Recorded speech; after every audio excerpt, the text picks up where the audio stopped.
Hindi daw din po dadalo etong si Bato de la Rosa sa SONA ni PBBM sa July 28. Malapit-lapit na rin ito.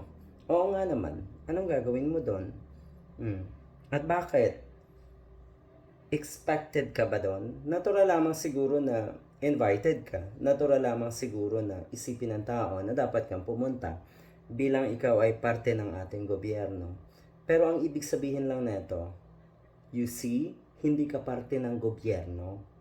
Ikaw po kasi ay nagsisilbi sa mga Duterte, Mr. Bato de la Rosa. Kahiya-hiya yung ganito. Ayaw daw niyang makipagplastikan. Talaga ba?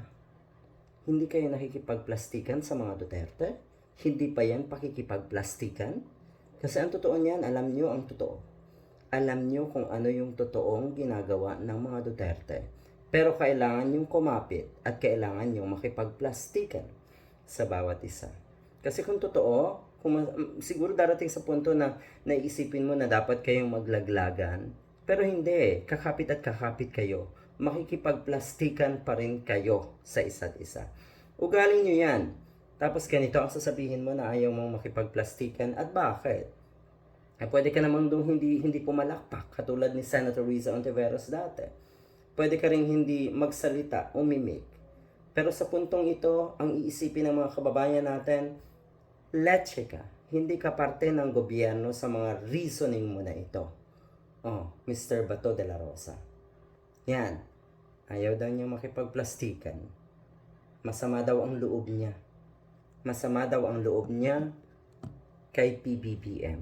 Talaga ba? Masama ang loob? Mga government official, masama ang loob sa isang government official? At ipinapakita nyo yan ha, talagang talamak. Hindi kinahiya na ipakita na masama ang loob ko dito dahil yung pinagsisilbihan ko ay ginaganito. Kinakawawa.